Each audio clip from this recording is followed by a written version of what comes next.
I stood alone in the cold divorce mediation room. My soon-to-be ex-husband Marcus sat across from me looking incredibly smug. His mistress Chloe was right next to him, gently stroking his arm like she had just won a prize. To his left sat Bradley, his arrogant corporate lawyer who also happened to be his brother-in-law.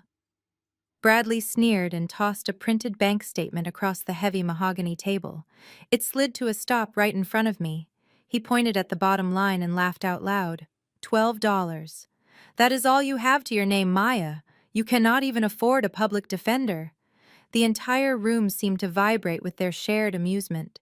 What they did not know was that this $12 account was just the beginning of my trap. My name is Maya, and I am 34 years old. I spent 5 years building a life with a man who turned out to be a master manipulator. Before I tell you exactly how I destroyed his life and his arrogant lawyer's career, let me know where you are watching from in the comments below. Hit the like button and subscribe if you have ever had to sit quietly while toxic people dug their own graves. Now, let us get back to the mediation room. The air in the room was suffocating. Bradley leaned back in his expensive leather chair, adjusting his silk tie with a look of pure disgust on his pale face. He looked at me as if I was something he had scraped off the bottom of his shoe. He cleared his throat and opened his fancy leather briefcase, pulling out a stack of legal documents that he slammed onto the desk. "Let us be completely clear here, Maya," he said, his voice dripping with condescension. "You are sitting here pro se, which means you are representing yourself because you are completely broke. My client Marcus has carried the financial weight of this marriage for half a decade. While he was out climbing the corporate ladder and providing a luxurious lifestyle, you were sitting at home playing business owner with that failed freelance consulting gig of yours. It is quite frankly pathetic, and we are not going to let you drain him any further." Marcus smirked and leaned forward, resting his elbows on the table. He looked me up and down with absolute contempt. "I gave you everything, Maya," he said, shaking his head. "I paid the bills. I kept a roof over your head. And what did you do? You squandered it. You sent money to your family, and you pretended to be some big-shot entrepreneur. Now look at you, $12. It is embarrassing." Chloe giggled softly, pressing her shoulder against Marcus. She was wearing a designer dress that I recognized immediately, because it was charged to the credit card I was currently tracking. She tossed her long hair and gave me a pitying look. "You should just sign whatever they give you," she whispered loudly enough for everyone to hear. "Marcus deserves peace, and you clearly need to go figure out how to get a real job." I kept my face completely blank. I did not shed a single tear. I did not raise my voice. I simply looked down at the bank statement highlighting the $12 balance. Bradley continued his rant, throwing around legal jargon to intimidate me.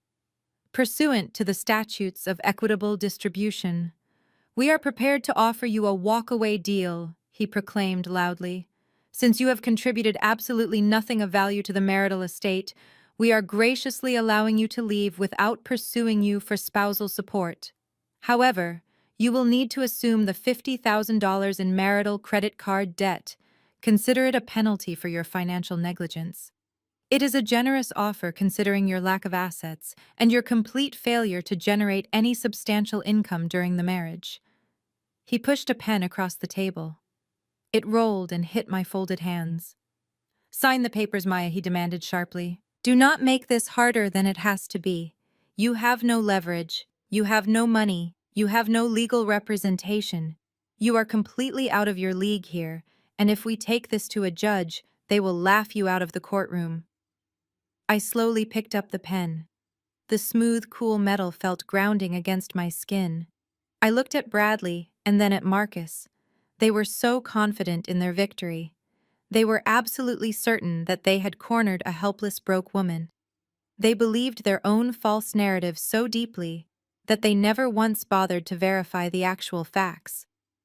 I smiled and started signing.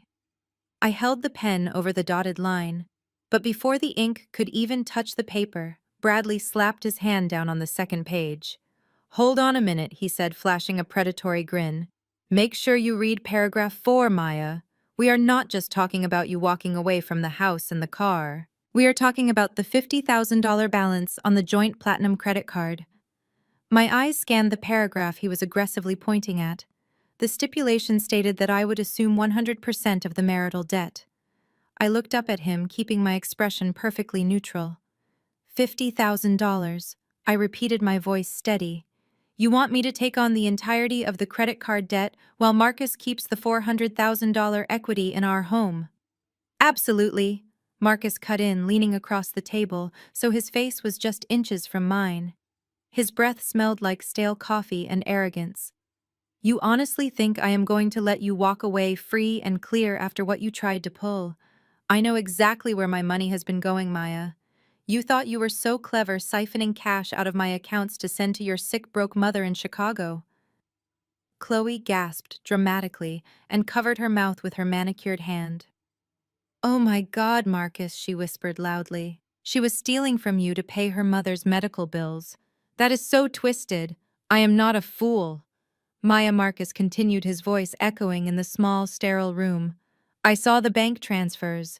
Thousands of dollars just vanishing every month while I was out here working 60-hour weeks to keep a roof over our heads.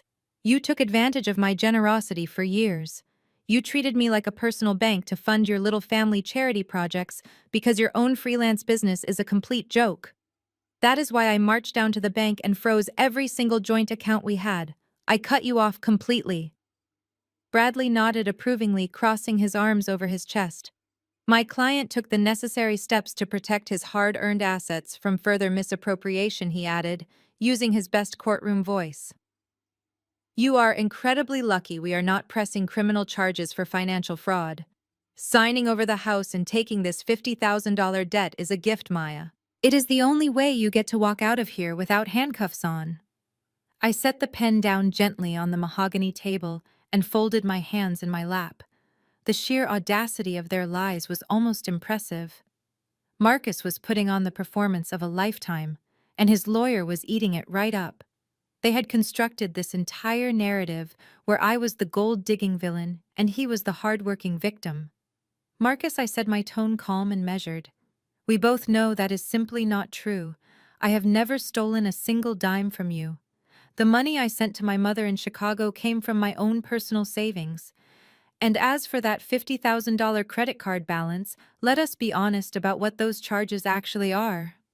You used that card to buy the luxury watch currently sitting on your wrist. You used it to pay for your weekend golf trips to Miami with your friends. And unless I am mistaken, you also used it to buy the diamond tennis bracelet your mistress is currently wearing. Chloe instinctively covered her wrist with her other hand, her eyes darting nervously toward Marcus. Marcus just scowled, his face flushing a deep shade of angry red. He slammed his fist on the table, making the water glasses rattle violently. Do not you dare try to spin this on me, he shouted. I earned that money. I bought those things because I deserve them. You contributed absolutely nothing to this marriage. You sat at home typing on your little laptop pretending to be some hotshot consultant while I paid every single bill. You are a leech, Maya. A leech who comes from nothing and has nothing. He was so proud of himself. He thought he had completely outsmarted me. He thought freezing the joint accounts with $12 left in them was his ultimate checkmate. He had no idea that I had stopped depositing my income into those accounts 3 years ago when I first noticed his questionable spending habits. He had no idea that my mother in Chicago was currently living in a fully paid-off condo that I bought for her in cash. I looked at Marcus and let him bask in his delusion. I let him believe his own lies. The trap was perfectly set.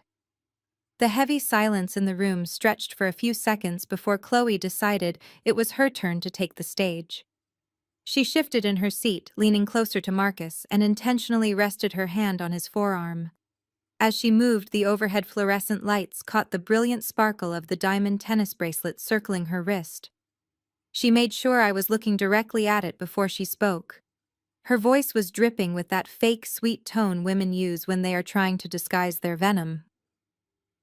You know, Maya, I really try not to get involved in the legal side of things, because that is Bradley's job, she said, waving her glittering wrist through the air.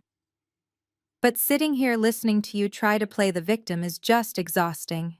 You are trying to make Marcus look like the bad guy, when the truth is you just could not keep up with him. He is a high-value man, and he needs a woman who actually matches his fly. You cannot expect a man like Marcus to stay tied down to a woman who is content with mediocrity. I looked at her taking in her carefully styled hair and the designer logo plastered across her handbag. She was a walking billboard for insecurity, masking itself as luxury. She scoffed and looked me up and down, her eyes lingering on my simple black blazer and unbranded tote bag. I mean, look at you, Chloe continued, her lips curling into a condescending smirk. You are still clinging to that whole struggle-love mentality. You think suffering and wearing cheap clothes makes you noble or something? It does not, Maya. It just makes you look tired. Marcus works hard for his money, and he deserves to be surrounded by beautiful things and people who appreciate his success. You were just dragging him down. He needed an upgrade, and honestly, you should just accept that and move on instead of trying to guilt-trip him over credit card bills. Bradley chuckled softly in the background, clearly enjoying the show. Marcus puffed out his chest, looking incredibly pleased with his new girlfriend's vicious defense of his honor. I kept my posture perfectly straight and let a slow, deliberate smile spread across my face. I did not raise my voice or show a single ounce of anger. When I finally spoke, my voice was dangerously calm. You are absolutely right, Chloe, I said, keeping my eyes locked on hers. Marcus certainly does appreciate beautiful things, and he loves spending money to acquire them. That is a truly stunning bracelet you are wearing, by the way. The diamonds look flawless. Chloe preened, touching the stones with her manicured fingertips. Thank you, she said, her smirk widening. Marcus has excellent taste. He bought it for me last month to celebrate my promotion. He knows how to treat a real woman. I nodded slowly, leaning slightly across the table. It is beautiful, I repeated, letting my gaze drift from the bracelet up to her eyes. It is also incredibly familiar. In fact, I was reviewing some corporate expense reports just the other day, and I saw a very interesting charge. It was from a high-end jeweler downtown for that exact style of tennis bracelet. But the funny thing is, Marcus did not list it as a romantic gift for his girlfriend. He expensed it to his company account as a corporate appreciation gift for a female client. The smirk vanished from Chloe's face in an instant. Her hand dropped from the bracelet as if the diamonds had suddenly caught fire. She swallowed hard, her eyes darting frantically toward Marcus. Marcus sat up completely rigid, his face draining of color. What are you talking about? Chloe whispered, her fake sweet tone completely gone. Marcus, tell her she is lying. You bought this for me with your own money, right? Bradley suddenly stopped smiling and sat forward in his chair. Watch what you say next, Maya, he warned, his voice tight. You are making baseless accusations about my client's professional conduct, and that borders on defamation. I ignored the lawyer and kept my focus entirely on the crumbling couple across from me. I am not making accusations, Bradley. I am simply stating a fact about a line item on an expense report. If Marcus used personal funds to buy his mistress jewelry, then he has nothing to worry about. But if he ran a $10,000 diamond bracelet through his corporate account and disguised it as a client gift, well, that would be a serious violation of company policy. Not to mention tax fraud. Chloe looked like she was going to be sick. She pulled her arm off the table and hid her wrist in her lap. Marcus opened his mouth to speak, but no sound came out. Bradley slammed his hand down on the table to redirect the attention. We are not here to discuss my client's corporate spending habits, Bradley barked, his face turning red. We are here to finalize the division of marital assets. If you want to make wild accusations, try your luck in front of a judge, but I guarantee it will not end well for you. Sign the document right now, or we walk away and let the courts bury you in legal fees. I let out a long, heavy sigh and allowed my shoulders to slump. I looked down, letting my face show exhaustion and defeat. I needed them to think they had completely broken my spirit. You win, Marcus, I said, my voice barely above a whisper. I am tired of fighting. I do not have the energy to drag this out in court. You can keep the house and the Mercedes. I will take the $50,000 debt. Just let me walk away. Marcus let out a breath of relief and leaned back in his chair, lacing his fingers behind his head. He exchanged a victorious look with Chloe. I knew you would come to your senses, Maya Marcus said, his tone dripping with fake pity. It is the smart thing to do. You always were slow on the uptake, but you got there in the end. Bradley tapped his pen impatiently. Good, he snapped. I will highlight where you need to initial. Wait, I said, holding up one hand. I will sign everything over to Marcus on one small condition. Bradley narrowed his eyes while Marcus let out an annoyed groan. What do you want now? Maya Marcus asked. I already told you I am not paying alimony. I do not want your money, I replied softly. I just want to keep sole ownership of my business, the limited liability company Apex Ventures. I want it explicitly stated in the final agreement that Marcus relinquishes all claims to that specific entity. Bradley paused, flipping rapidly through the financial disclosures. He pulled out a single sheet of paper and scanned it. A loud, barking laugh erupted from his chest. He tossed the paper toward Marcus. Are you kidding me? Bradley asked, wiping a tear from his eye. She wants to keep Apex Ventures. Marcus, look at this. The company has reported zero profits for the last 3 years. It is essentially a dead entity. There are no liquid assets tied to the account. It is just a shell for her failed dreams.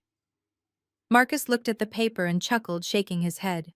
You want to keep a worthless business that makes absolutely no money? He asked, staring at me like I was an idiot. You are taking on $50,000 in debt to hold on to a vanity project. You really are a terrible businesswoman, Maya. No wonder you could never contribute to our household. It is all I have left, I said, keeping my voice fragile. It is the only thing I built with my own hands. Please, Marcus, just let me keep it. Bradley leaned over and whispered loudly, let her have it. It is worthless, and makes her feel like she won something. Sign the addendum before she realizes she is walking into a financial trap. She is taking the debt and giving you the house. Do not let her change her mind. Marcus grabbed his pen and quickly scribbled his signature on the modified agreement. He pushed the paperwork across the table with a triumphant smirk. Fine, he said. Keep your little company. I hope it keeps you warm at night when you are paying off my credit card bills. I picked up the pen and signed my name on every single page. I handed the stack back to Bradley, who snatched it away eagerly. We are done here, Bradley said, dismissing me with a wave of his hand. I stood up slowly, gathering my cheap tote bag, and walked out of the mediation room without looking back. I kept my head down, playing the broken woman, all the way down the long hallway. I stepped into the empty elevator and pressed the button for the lobby. The heavy metal doors slid shut, sealing me inside. As soon as the elevator began to descend, my fragile facade melted away completely. I looked up at my reflection in the mirrored doors, and a cold, predatory smile spread across my face. They thought Apex Ventures was a worthless shell company. They had no idea they just signed away their entire future. I pulled my cell phone from my jacket pocket and typed out a quick message to my private wealth manager. The game has begun. I drove straight from the courthouse back to the house in the suburbs. The sprawling 4-bedroom property was quiet when I walked through the front door. I immediately went upstairs to the master bedroom and began packing my things into 2 large suitcases. I was folding my clothes when I heard the heavy oak front door swing open downstairs, followed by a chorus of loud, obnoxious laughter. I froze, listening to the familiar voices echoing through the foyer. It was Mama Joyce, my mother-in-law, and Sarah, my sister-in-law. And right underneath their booming voices was the high-pitched giggle of Chloe. The ink on the mediation papers was barely dry, and Marcus had already sent his family and his mistress to claim the territory like a pack of hungry wolves, fighting over a fresh piece of meat they thought I had left behind for them to eagerly consume. I walked to the top of the stairs and looked down. The 3 of them were standing in the middle of my living room holding expensive iced coffees. Chloe had a brightly colored tape measure in her hand. She walked right past the photos of Marcus and me that were still hanging on the wall and approached the large bay windows. These curtains are hideous, Chloe announced, extending the tape measure across the glass. They block out the natural light, and the fabric looks incredibly cheap. We need something lighter, maybe a sheer linen, to open up the space. Mama Joyce nodded vigorously, sipping her drink. You are so right, baby, Mama Joyce said, patting Chloe's shoulder. Marcus always complained about how dark this house felt. I told him he needed a woman with actual taste to make this place feel like a home. I slowly descended the stairs, my footsteps heavy against the hardwood floor. Excuse me? I said, my voice slicing through their conversation. What exactly do you think you are doing? The three of them turned to look at me, completely unbothered by my presence.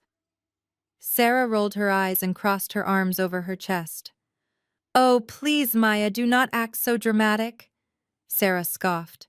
Marcus called us the second you signed the papers. This is not your house anymore, so you have no right to tell anyone what to do. Chloe ignored me and continued measuring the window frame, jotting down numbers on her phone.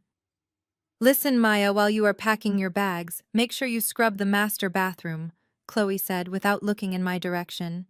I am moving my things in this weekend, and I am a severe germaphobe. I do not want to find any of your cheap hair products or stray hairs left behind. Treat it like a final cleaning service since you owe Marcus so much money anyway. My hands curled into fists at my sides. The sheer disrespect was staggering. You are not moving in today, and you are certainly not ordering me around in my own house, I fired back, stepping into the living room. Legally, I have 30 days to vacate the premises.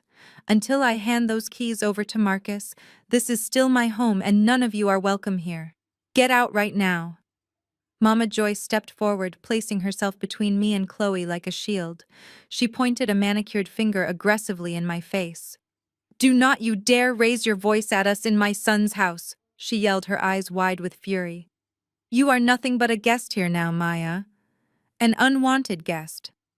You signed the papers because you knew you were bleeding my boy dry. You should be down on your knees thanking us for letting you pack your trash instead of throwing it out on the front lawn ourselves. Sarah stepped up beside her mother, raising her voice. You are just bitter because Marcus finally found a real woman who actually works and contributes, Sarah yelled, waving her hands dismissively. Chloe smiled smugly from the window. It is fine, Mama Joyce, let her throw her little tantrum, Chloe said sweetly. She is just jealous because she has to go back to the ghetto while I get to live in luxury. I looked at them standing there so proud in a house they thought they had stolen. You really think you won? I asked, my voice dropping to a whisper.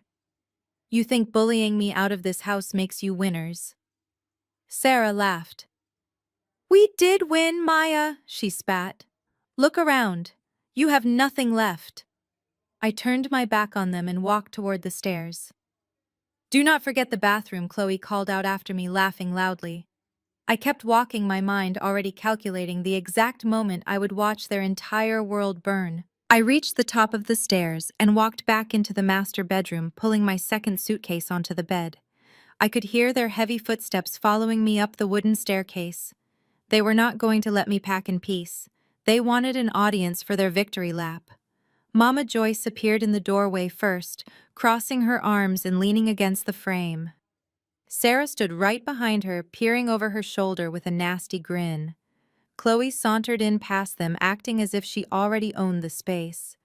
Mama Joyce watched me fold a sweater and shook her head in exaggerated pity. You know, Maya, I told Marcus from the very first day he brought you home to meet us that you were a mistake. I looked at him and I said, Son, why are you bringing home a fatherless girl with 6 figures of student loans when you have the whole world at your feet? You came from nothing, Maya. Your mother was a struggling single parent who lived paycheck to paycheck in a cramped apartment in Chicago, and you brought all of that broke energy into my son's life. You never knew what it was like to be part of a real family with legacy and wealth. You just latched onto my boy because you saw a meal ticket out of the struggle. I did not stop folding my clothes. I placed the sweater into my suitcase and picked up a pair of jeans. I let her words fill the room, knowing that responding would only give her the satisfaction she desperately craved. Sarah chimed in, stepping out from behind her mother. That is the truth, Sarah said, pointing a finger at me. You always acted like you were so much better than us with your little freelance consulting business, but we all knew Marcus was footing the bill for your pretend lifestyle. You were a leech, Maya. A complete leech. Mama Joyce nodded, turning her attention to Chloe, who was now inspecting the walk-in closet. Now you look at Chloe. Mama Joyce said, her voice suddenly softening into a sickeningly sweet tone. Chloe comes from a good family. Both of her parents are respected professionals. She has a master's degree in marketing, and she actually contributes to society. She is not sitting at home draining her husband's bank account to pay off debts she accumulated before they even met. Chloe is an asset, Maya. You were just a heavy burden dragging my son down.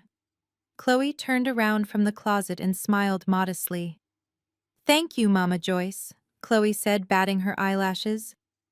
I just think a marriage should be an equal partnership. Marcus is such a high-value man, and he needs someone who understands how to navigate his world. My parents taught me the importance of financial literacy and ambition. It is honestly just sad that Maya never had a father figure to teach her those basic life skills. She probably just did not know any better. The audacity was breathtaking. They were standing in a house that I had personally funded the down payment for, lecturing me about financial literacy. They were praising a woman who was actively participating in marital fraud, and praising her pedigree while insulting the mother who broke her back to raise me. My mother worked double shifts at a diner to make sure I had everything I needed, and she raised a daughter who built an empire in silence. Chloe had a piece of paper that Marcus paid for, and an attitude financed by stolen credit cards. Mama Joyce took a step closer to the bed, her eyes burning with generational venom. I prayed every night that Marcus would wake up and see the light. Mama Joyce continued, her voice rising with righteous indignation. I prayed he would realize that you cannot turn a street rat into a swan. You can put designer clothes on you and move you into a nice suburban neighborhood, but you will always be that desperate little girl from Chicago trying to hustle your way to the top. You thought you could trap him. You thought if you just played the quiet, obedient wife, he would keep paying your bills forever. But my son is smart. He cut his losses before you could bankrupt him completely. Now you have to go back to the bottom where you belong. I zipped the first suitcase shut with a loud sound that instantly cut through her monologue. I looked up and met Mama Joyce directly in her eyes. I did not flinch or look away from them. I let her see the absolute coldness hiding in my stare. Keep talking, I thought to myself. Keep digging that hole much deeper. None will survive.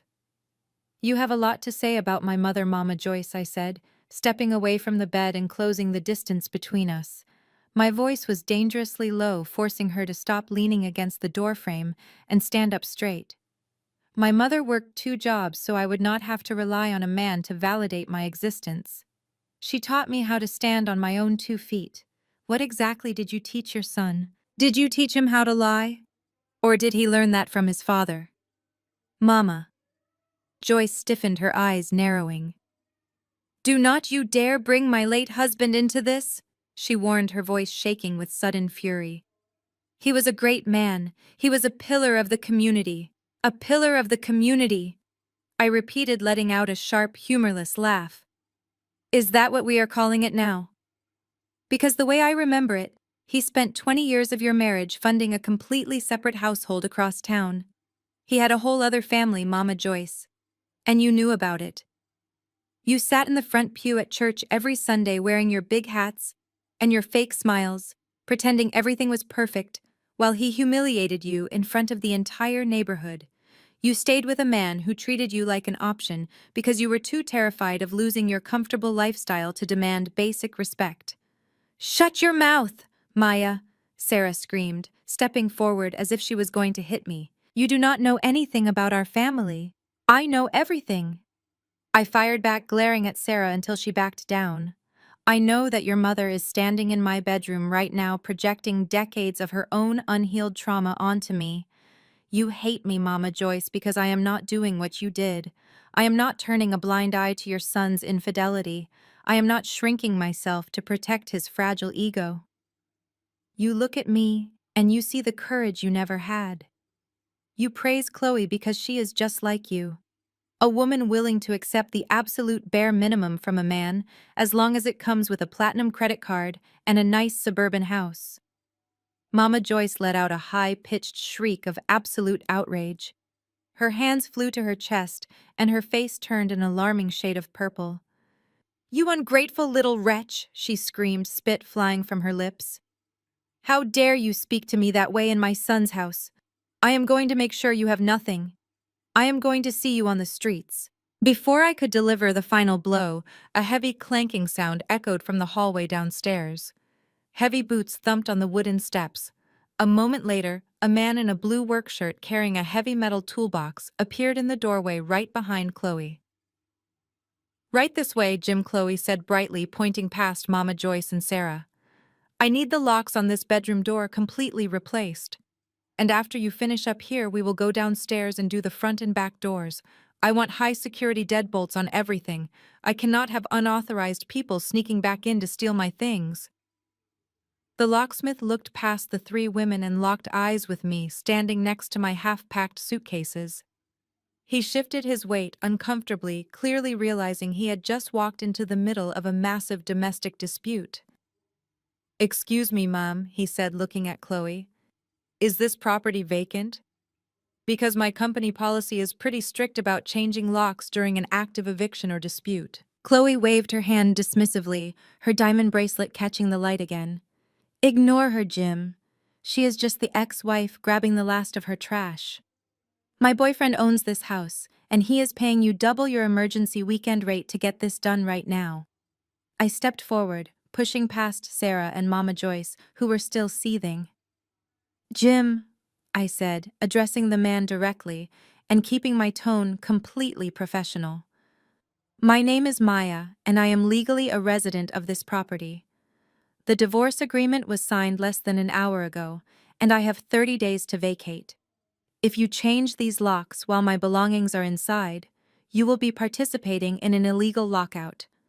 I will immediately call the police, and I will name your company in the civil lawsuit I am preparing now." The locksmith's eyes widened in fear. He immediately set his toolbox down and took a step backward. "Whoa, lady," he said, holding up both his hands. "I do not want any trouble. I am just here to do a simple job." The locksmith picked up his heavy metal toolbox and backed out of the bedroom. "I am not getting involved in a legal dispute over a marital property," he said, shaking his head. "You people need to figure this out with the courts before you call me again." Chloe shrieked and stomped her foot, demanding he stay, but the man was already hurrying down the stairs. Mama Joyce crossed her arms and glared at me. "You think you are so smart, Maya," she sneered. "You think you can just delay the inevitable, but you are completely out of options." Just as the front door slammed shut behind the fleeing locksmith, heavy footsteps echoed through the foyer. A familiar, arrogant voice carried up the staircase. "What is going on up here, and why did I just see a contractor running to his van?" Bradley appeared in the doorway, looking out of breath, but entirely too pleased with himself.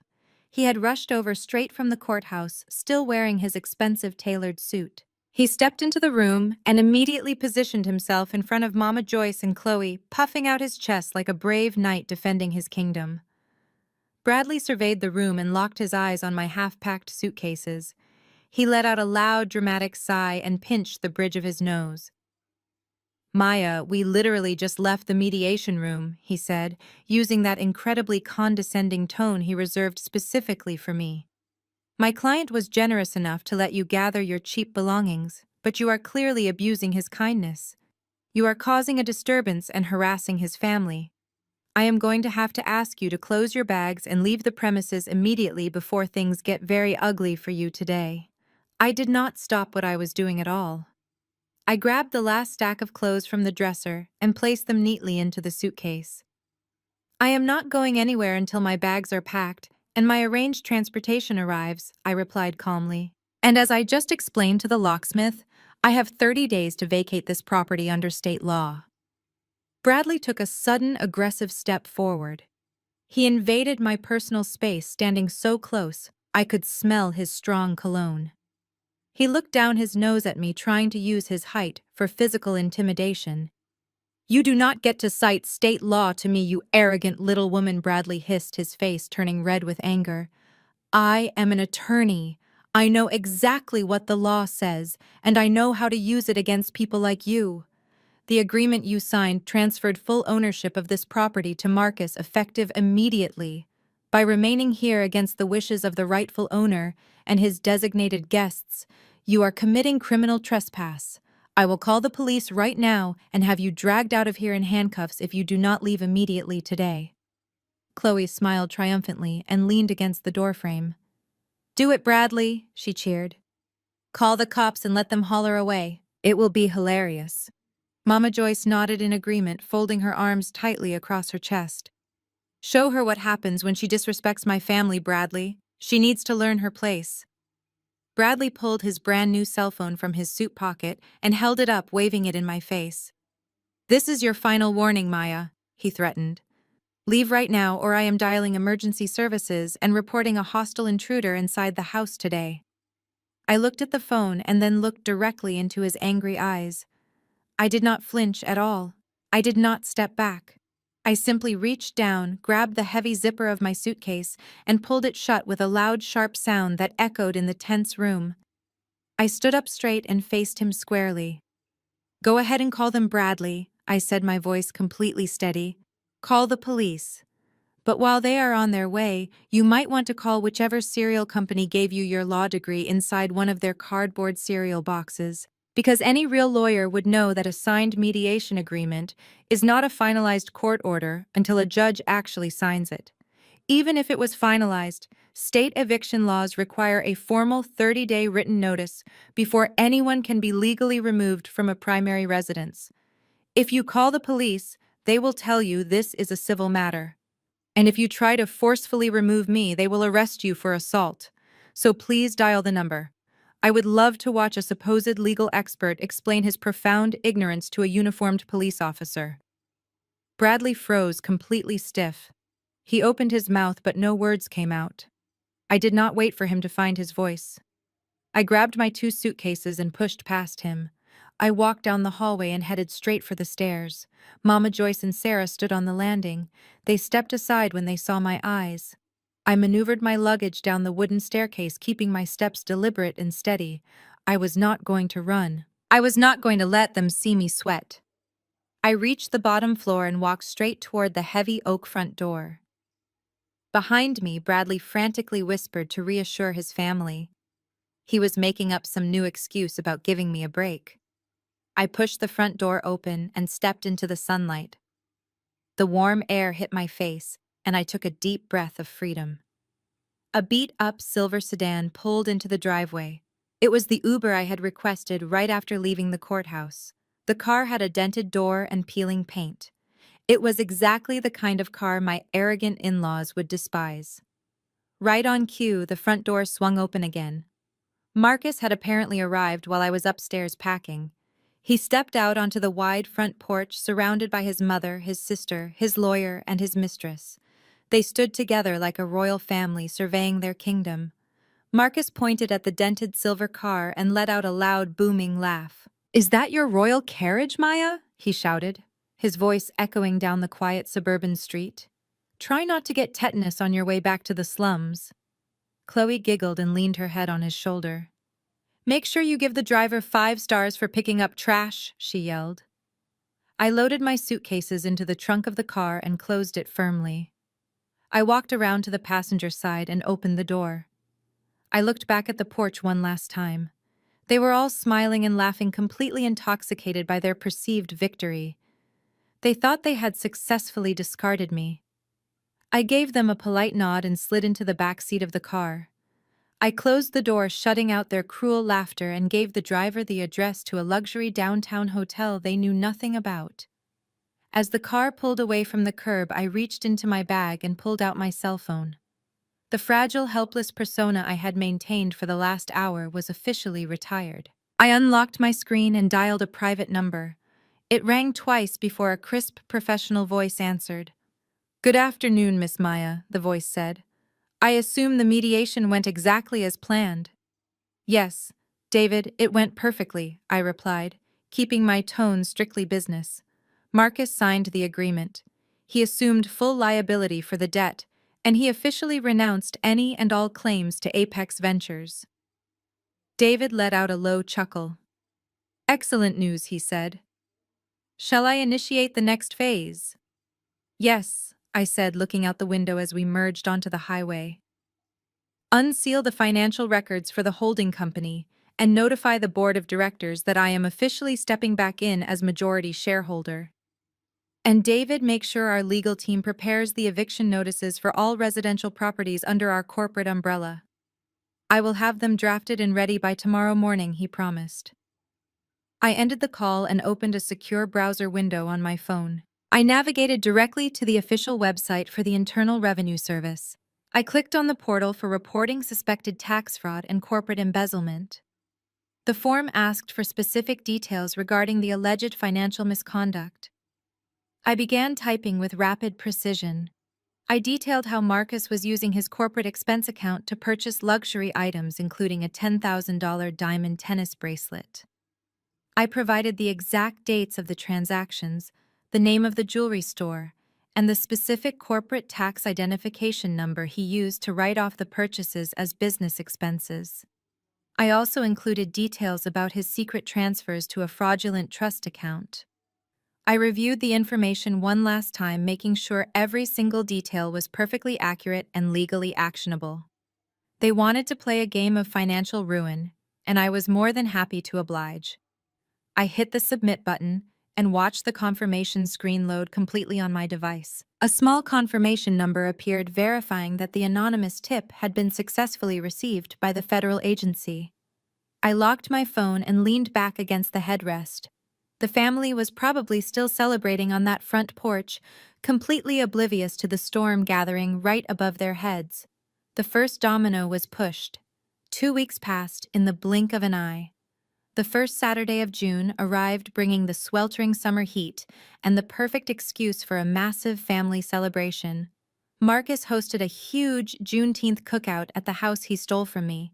He paraded his victory in front of the entire extended family. From my luxury suite downtown, I received live updates about the party through a neighborhood group chat that Sarah foolishly forgot to remove me from. The neighbors complained about the loud classic rhythm and blues music shaking the windows of the houses. In the sprawling backyard of my former home, the scene was a picture of stolen bliss. The patio was decorated with expensive string lights and fresh floral arrangements that Chloe charged to Marcus. Extended family members from all over the state had gathered. Uncles were sitting around a foldable table, slamming down dominoes and arguing loudly over a game of spades. Aunts were relaxing in expensive wicker patio furniture, holding plastic cups filled with dark liquor and sweet tea. Right in the center of the yard, standing over my custom-built stainless steel grill, was Bradley. Bradley was wearing a ridiculous floral apron over his expensive polo shirt, flipping cuts of meat while holding court. He held a cold beer in one hand, using his metal tongs to emphasize his exaggerated story about the divorce mediation. "You should have seen her face," Bradley boasted loudly, his voice carrying over the music. I slid that bank statement right across the table. $12. That is all the arrogant little freelancer had to her name. 12 pathetic dollars. Uncle George, a man who had borrowed money from Marcus twice in the last year, laughed loudly and slapped his knee. "You are kidding me," George said. "She always walked around here acting like she owned the world with her little laptop and her quiet attitude. I always knew she was hiding a broke bank account behind that fake confidence." Bradley flipped a heavy rack of ribs and smirked. "Oh, it gets better," Bradley continued, leaning in closely to the group of uncles and cousins. "She tried to play hardball. She tried to act like she had leverage, but I shut that down immediately. I told her she was either taking the $50,000 credit card debt or I was going to bury her so deep in legal fees she would never see daylight again. You would not believe how fast she signed over the deed to this house. She practically begged to keep some worthless zero-profit shell company just to save her bruised ego. I let her have it, of course. It was like throwing a bone to a starving stray dog." The group of men erupted into laughter, clinking their glass bottles together. Marcus strolled out onto the patio just as the laughter peaked. He was wearing designer sunglasses and a crisp white linen shirt, looking every bit the wealthy suburban king he pretended to be. Chloe trailed right behind him, carrying a massive tray of catered appetizers.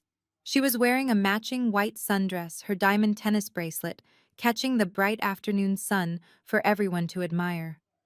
Marcus wrapped his arm around Chloe's waist and pulled her close, beaming with pride. "All right, everyone, listen up," Marcus shouted over the music, waving his hand to get the attention of the sprawling crowd. The music volume dipped slightly as Mama Joyce stood up from her VIP seat in the shade, clapping her hands together enthusiastically.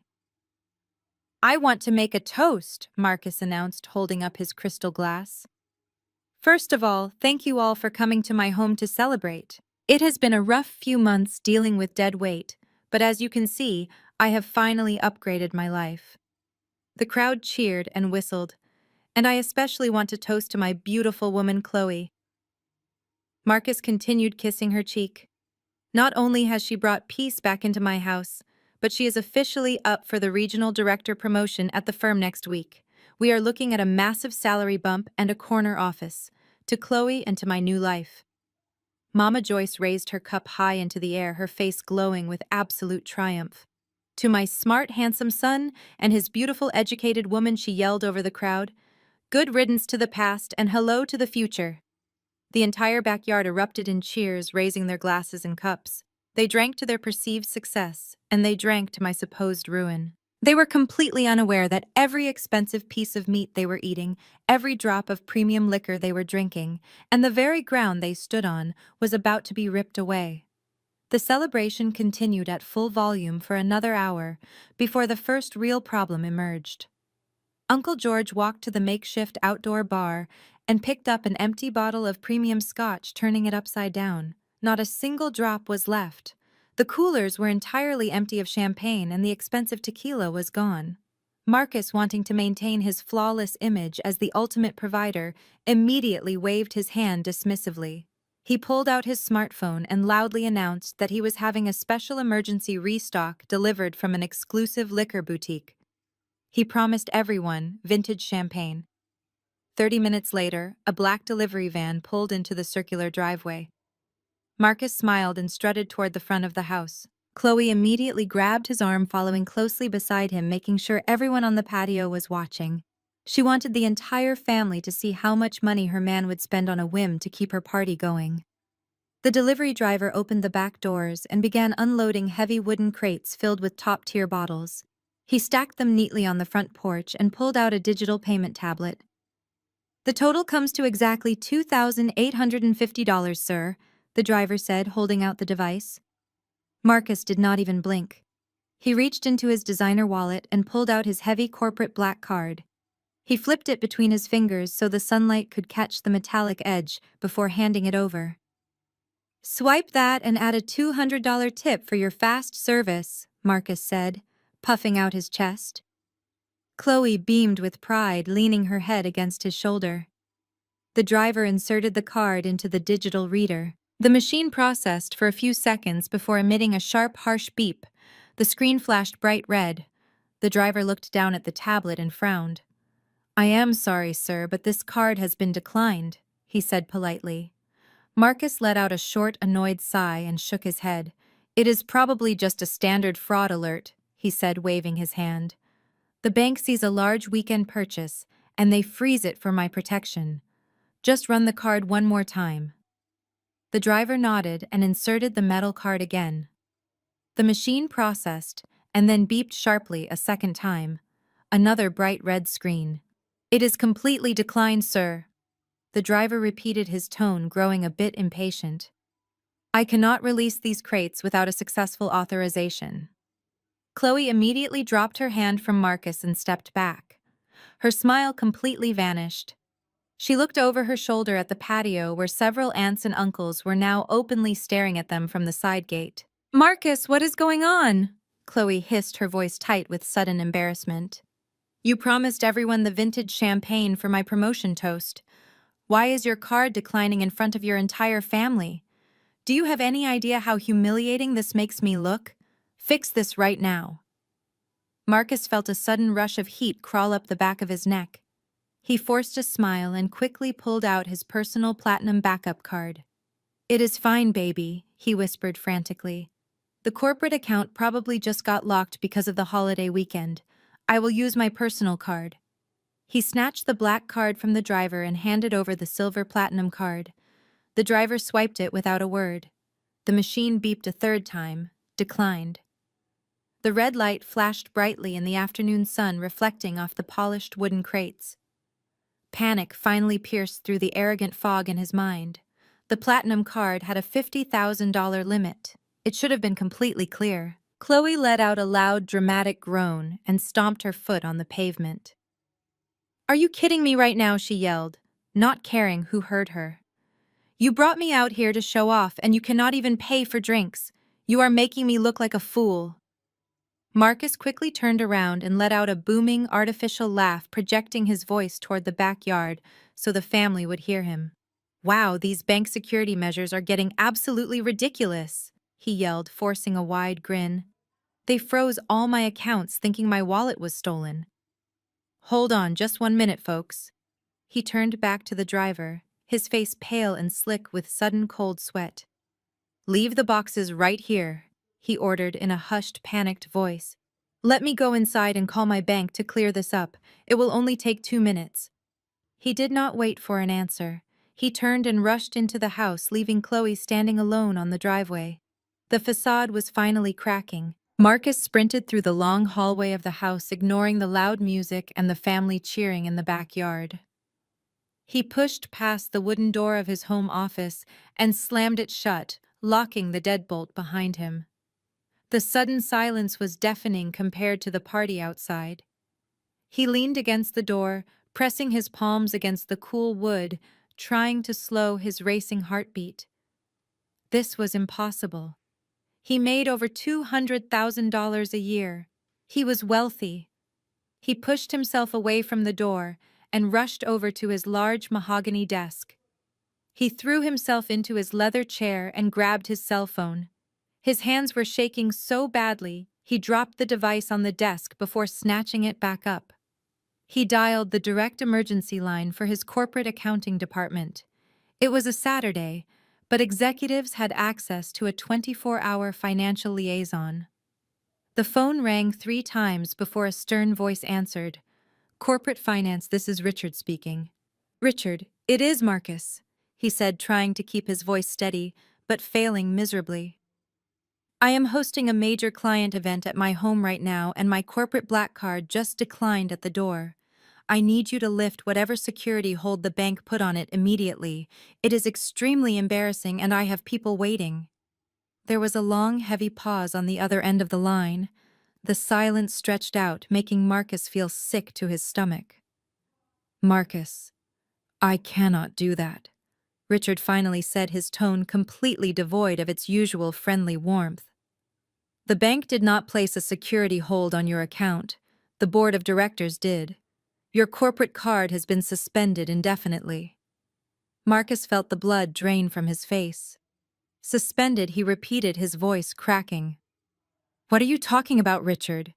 I am the regional director of sales. I have unrestricted expense privileges. You cannot just suspend my account on a holiday weekend without notifying me." "I am just following orders," Richard replied coldly. First thing yesterday morning, the parent company initiated a massive surprise forensic audit across all branch offices. A team of external auditors arrived with a court order and seized every single financial record from the past 3 years. They are scrutinizing every expense report, every client gift, and every vendor invoice. Until the audit is completely finished, all executive discretionary accounts are frozen by direct order of the majority shareholder. The words hit Marcus like a physical punch to the chest. A forensic audit. They were going through the expense reports. His mind instantly flashed to the $10,000 diamond tennis bracelet he had bought for Chloe. He had coded it in the system as a luxury appreciation gift for a top-tier female client in Seattle. If the auditors actually called that client to verify the gift, his entire career would be over. He would be fired for gross embezzlement. "Richard, you have to help me," Marcus pleaded, gripping the edge of the desk. You know how these expense accounts work. We all bend the rules sometimes to get things done. Is there any way you can unlock it just for today? I will pay back whatever the auditors flag next week. I just need liquidity right now. I cannot help you, Marcus, Richard said, his voice dropping to a harsh whisper. They already flagged several of your transactions. They have red flagged the jewelry, the Miami hotel rooms, and a series of strange cash withdrawals. I would suggest you find a very good defense lawyer because Human Resources is preparing to call you in on Monday morning. The line went completely dead. Marcus sat frozen, staring at the blank screen of his phone. He dropped the device and frantically opened his laptop, logging into his personal banking portal. He stared at the screen in pure horror. The joint accounts he had frozen still only had $12 in them. His personal checking account was completely empty because he had transferred all his cash into the fake trust fund during the divorce mediation.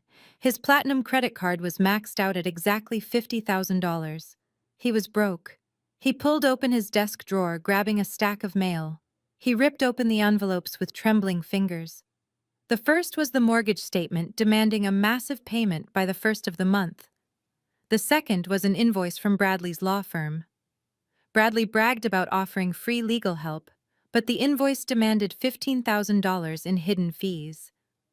Marcus had no way to pay the mortgage. He had no way to pay his brother-in-law. And Chloe was standing outside waiting for expensive champagne he could no longer afford. While Marcus was trapped inside his office, suffocating under the weight of his collapsing financial reality, Chloe was left standing alone on the sunlit driveway. She stared at the delivery driver and the stack of wooden crates, her face burning with humiliation. The aunts and uncles leaning against the side gate were whispering and pointing. Chloe knew she had to regain control of the narrative before the family started questioning Marcus and his wealth. She pasted a bright fake smile on her face and waved dismissively at the driver, telling him they would sort out the banking error shortly. She turned on her heel and strutted back toward the backyard, grabbing a plastic cup of cheap fruit punch from a cooler, since the premium liquor was completely gone. Just as she prepared to make an excuse to the crowd, a sleek black town car pulled smoothly up to the wrought iron security gate at the front of the property. The heavy engine purred quietly before shutting off. The tinted back window rolled down and the passenger door opened. Maya stepped out onto the pristine pavement. She was holding a thick manila envelope and wore a neutral expression. She did not look like a defeated woman who had just been evicted 2 weeks prior. She was wearing a simple tailored beige linen trouser and a matching silk blouse. There were no flashy logos or oversized jewelry to catch the eye. Chloe spotted Maya from the patio, and her eyes lit up with malicious glee. This was the perfect distraction. Chloe could humiliate the broke ex-wife and remind everyone who the new queen of the castle was. Chloe marched down the long paved driveway, her heels clicking loudly against the concrete. She held her plastic cup like a royal scepter, making sure her diamond tennis bracelet caught the sunlight. Several family members, including Sarah and Mama Joyce, followed closely behind her, eager to watch the drama unfold. Maya stood patiently at the closed gate, her hands resting casually by her sides. She watched Chloe approach like an angry toddler throwing a tantrum. "What are you doing here, Maya?" Chloe shouted before she even reached the gate. "Are you seriously stalking us now? You are not invited to this party and you are definitely not getting back inside this house. I told you to take your trash and leave 2 weeks ago. Why are you showing up here embarrassing yourself in front of Marcus and his entire family?" Maya did not raise her voice. She simply held up the thick manila envelope. "I am not here for your party, Chloe." Maya said, her tone perfectly even. "I am here to deliver mandatory financial disclosure forms that Bradley completely forgot to file with the court. If these are not signed and returned by Monday, the judge will hold him in contempt. I figured since he is such a brilliant legal mind, he would want to fix his amateur mistake before he loses his license to practice law." Chloe scoffed and rolled her eyes, taking a sip from her plastic cup. "You are so pathetic. Chloe sneered, leaning against the heavy iron gate. You could have mailed those papers. You just wanted an excuse to come here and see what you are missing. You wanted to see Marcus treating me like a queen. Well, look around, Maya. We are drinking premium liquor, eating expensive food, and celebrating my massive corporate promotion. You are standing on the wrong side of the fence, wearing an outfit that looks like it came from a discount rack at a local thrift store. Mama Joyce and Sarah reached the gate just in time to hear the insult. They erupted into loud, cackling laughter. Sarah pointed at Maya's simple beige trousers. Seriously, Maya, Sarah mocked. You could have at least dressed up if you were going to crash a high-class event. You look like you are about to ask us for spare change. You really have zero class. Maya looked down at her clothes and then back up at the three women laughing at her. She did not bother explaining that her simple linen trousers and silk blouse were custom-tailored pieces from an exclusive Italian design house that cost more than Chloe's entire wardrobe combined. She did not tell them that true wealth whispers, while fake wealth screams. Instead, Maya offered a small pitying smile. I suppose my outfit is a bit understated, Maya agreed smoothly.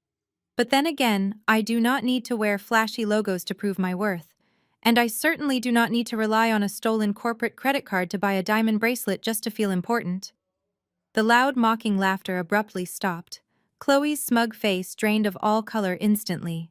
I did not wait for any of them to formulate a response to my words.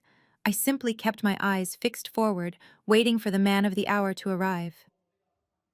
A few seconds later, Marcus finally emerged from the front door of the house and began walking quickly down the driveway.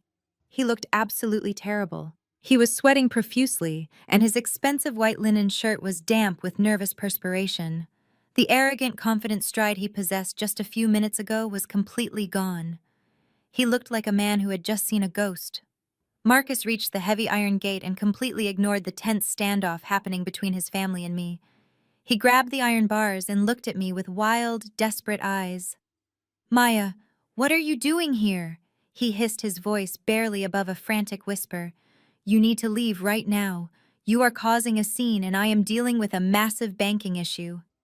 I simply smiled politely and slipped the thick manila envelope through the narrow gap between the metal bars. I am just doing my civic duty, Marcus, I said, watching his trembling hands take the envelope. Your brilliant lawyer Bradley completely forgot to submit the mandatory post-mediation financial disclosures to the court clerk. The judge gave him until Monday morning to file them or face a contempt charge. Since he was too busy bragging at a barbecue to do his job, I thought it would be neighborly of me to drop them off.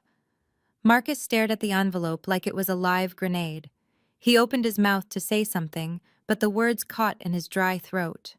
Chloe recovered from her shock and immediately stepped up next to him, grabbing his arm. Marcus, tell her to leave, Chloe demanded, her high-pitched voice grating on my nerves. She insulted me. She said my bracelet was bought with a stolen credit card. Tell her how much you spent on it. Defend me. Marcus flinched violently at the mention of the credit card. He did not defend her. He did not yell at me. He just stood there clutching the manila envelope, looking utterly defeated. His silence spoke louder than any words he could have ever offered. The aunts and uncles leaning against the side gate exchanged confused and concerned glances. The invincible image of Marcus, the wealthy provider, was rapidly disintegrating right in front of their eyes. I stepped back from the gate, adjusting my silk blouse. I looked past the group of panicked people and let my gaze wander over the sprawling property. I looked at the manicured lawn, the expensive patio furniture, and the freshly painted perimeter fence. It was a lovely summer day for a party. I turned my attention back to Marcus, who was still staring at the ground in a daze. Enjoy the party, Marcus, I said, my voice carrying clearly through the warm air. It looks like you spent a lot of money to impress everyone today. But if I can offer one small piece of advice before I leave, you should really consider repainting that perimeter fence. Chloe scoffed loudly. Are you serious? She snapped, crossing her arms defensively. We just painted that fence gray last week. It is modern and chic. What do you know about home decor anyway? I ignored her entirely, keeping my focus locked on Marcus. Gray is certainly a color choice. I continued, my tone completely casual. But the actual owner of this property absolutely hates that shade of gray. And you would not want to upset the landlord, especially when your lease is up for review so very soon. Have a wonderful weekend, everyone. I turned on my heel and walked back to the waiting town car without looking back. I opened the door and slid into the cool, air-conditioned leather interior. The car pulled away smoothly, leaving the stunned family standing at the gate.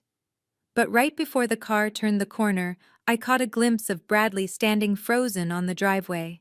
He had walked down from the patio just in time to hear my final comment about the true owner of the property. As an arrogant man, Bradley was insufferable, but as a corporate lawyer, his instincts were sharp. He watched my car disappear down the street, and then he looked back at the house he had helped Marcus steal. He looked at the gray fence and then at the manila envelope in his brother-in-law's shaking hand. A chilling, overwhelming sense of dread washed over him. He realized in that exact moment that the legal paperwork he had rushed through mediation might not have been the total victory he thought it was.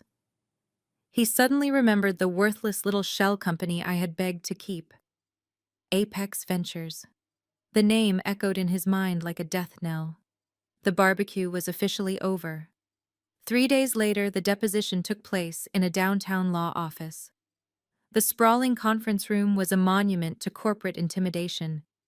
It featured a massive polished mahogany table, floor-to-ceiling glass windows overlooking the city skyline, and expensive leather chairs, designed to make whoever sat in them feel incredibly important. Bradley chose this specific room at his firm to mentally break me. He wanted me to walk in alone and feel completely overwhelmed by the sheer wealth and power radiating from the walls. Marcus sat on one side of the long table, furiously bouncing his leg up and down. His financial world was secretly collapsing, but he was trying his hardest to maintain a facade of absolute control. The corporate audit was still ongoing, and his bank accounts remained entirely frozen. He spent the weekend dodging phone calls from the mortgage lender and ignoring Chloe's endless complaints about her ruined party. He looked over at his brother-in-law. Bradley casually leaned back in his expensive leather chair, sipping a glass of sparkling water and reviewing a thick stack of legal documents. "Are you absolutely sure about this?" Marcus asked, his voice tight with anxiety. What if she actually found a way to hire a real lawyer? What if she uses that financial disclosure form to drag this out for months? "I do not have the time or the liquidity to fight a prolonged legal battle right now, Bradley. You know the auditors are breathing down my neck, and Chloe is threatening to leave if I cannot fix my accounts." Bradley laughed, a loud booming sound that echoed in the large, empty room. He set his water glass down and shook his head. "Marcus, you really need to relax," he said, waving his hand dismissively.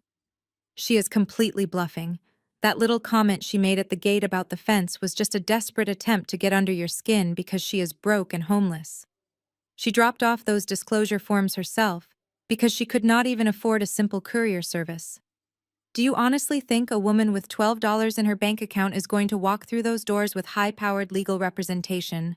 She is probably going to show up wearing those same cheap thrift store clothes, begging us to let her keep that worthless little shell company." A young female court reporter sat at the far end of the table, quietly setting up her stenotype machine. She kept her eyes glued to her equipment, pretending not to hear the two men openly mocking the opposing party. "We are going to make her cry today," Bradley continued, leaning forward and resting his elbows on the polished wood. "I am going to depose her so aggressively she will deeply regret ever showing up to my office. I am going to ask her detailed, humiliating questions about her failed freelance business and her complete lack of financial contribution to your marriage. By the time I am finished with her, she will be begging to sign the final divorce decree just so she can escape this room. We are going to completely crush her spirit, Marcus. You just sit back and let me do all the talking." Marcus let out a long breath and forced a stiff smile. "You are right," he said, running a sweaty hand through his hair. "She is nothing. She has always been nothing. I just want this nightmare over with so I can move on with my life and get my corporate accounts unfrozen. Once this divorce is finalized, the auditors will see that my personal finances are completely separate from whatever mess she created." Bradley checked the heavy gold watch on his wrist. She is exactly 5 minutes late, he noted with an annoyed sigh. Typical unprofessional behavior. I am going to make sure the judge hears about her complete lack of respect for the legal process. This is exactly why she failed in business. She has no concept of time or responsibility. Right as the arrogant words left his mouth, the heavy frosted glass door of the conference room swung open. Marcus and Bradley both looked up, expecting to see me timidly shuffling into the room, clutching my cheap canvas tote bag.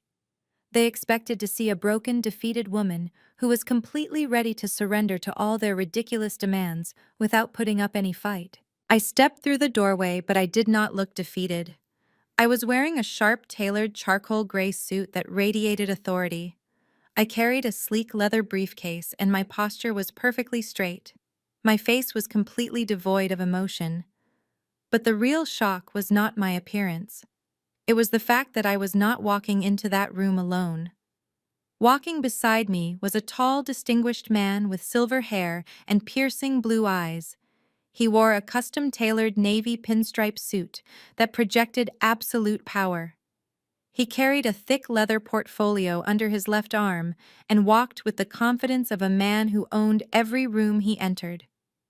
This was Jonathan Sterling, the senior managing partner at one of the most ruthless corporate litigation firms in the country. He was a legal shark who specialized in destroying fraudulent executives. He was the man who taught advanced corporate law at the university Bradley attended. Jonathan was Bradley's former mentor, and the man Bradley desperately tried and failed to impress years ago.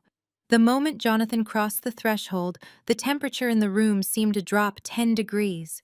The court reporter sat up straighter, recognizing the legal legend instantly. Bradley, however, fell apart. The smug, arrogant grin that had been plastered across his face vanished completely. All the color drained from his cheeks, leaving him looking sickly and pale. He dropped the expensive pen he was spinning between his fingers, and it clattered loudly onto the polished mahogany table. He stared at Jonathan with wide, terrified eyes, his mouth opening and closing silently. Mr. Sterling Bradley finally managed to squeak out, his voice cracking under the sudden immense pressure. "What are you doing here today? Are you in the wrong conference room?" Jonathan stopped at the edge of the table and looked down at his former student with an expression of disappointment. "No, Bradley." Jonathan replied, his deep baritone voice commanding absolute authority. "I am exactly where I am supposed to be. I am here representing my client Maya in this deposition regarding the division of marital assets and the blatant financial fraud committed by your client. I must say, Bradley, when I saw your name on the opposing counsel list, I was concerned. I remember you struggling to comprehend basic fiduciary duty in my classroom, and it appears your grasp of the law has not improved since graduation." Bradley visibly shrank in his expensive leather chair. He swallowed hard, pulling at the collar of his shirt as if it had suddenly become too tight. Marcus, however, was completely oblivious to the massive power shift that had just occurred. He looked back and forth between Bradley and Jonathan, his face twisting with confusion and rising anger. "Wait a minute," Marcus interrupted, slamming his hand on the table. "What is going on here, Bradley? Who is this guy, and why is he talking to you like that?" Marcus turned his furious gaze toward me. "And you, Maya, what kind of game are you playing? This guy is obviously a high-priced suit. I know men like him charge upwards of $1,000 an hour just to answer a simple email. How exactly are you affording him? Did you take out another credit card in my name? Are you committing fraud to pay for a lawyer you cannot afford?" I calmly pulled out one of the heavy leather chairs opposite Marcus and sat down. I placed my sleek briefcase on the table and folded my hands neatly in front of me. I let a slow, confident smile spread across my face. I looked directly into his panicked eyes. "I assure you, Marcus," I said, my voice steady, "I am paying Mr. Sterling entirely out of my personal funds. I have not touched a single dime of your money. In fact, as we are about to discover, you do not have any money left." Marcus sneered, leaning aggressively across the table. "You are lying," he shouted, his face turning red. "You have $12 to your name. You are a broke freelancer who begs for handouts. You are trying to intimidate me, but it is not going to work. Bradley, tell him to sit down. Tell this lawyer that we hold all the leverage and we are not renegotiating. Bradley did not move. He did not speak. He sat there trembling, staring at the thick leather portfolio Jonathan had placed onto the center of the table. Jonathan unbuttoned his suit jacket and took the seat beside me. He opened the heavy portfolio, revealing hundreds of pages of highlighted financial documents, bank statements, and forensic accounting reports. My client is not here to renegotiate anything, Marcus, Jonathan said, pulling a silver pen from his inside pocket.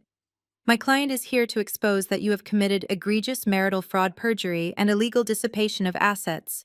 And Bradley, Jonathan added, turning his piercing gaze toward his terrified former student. I strongly suggest you advise your client to remain silent today, because everything he says from this moment forward will be used to put him in federal prison. The formal deposition will now begin.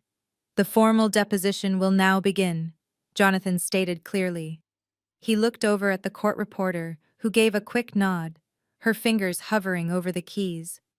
Jonathan reached into his leather portfolio and pulled out a massive black binder that was at least 4 inches thick.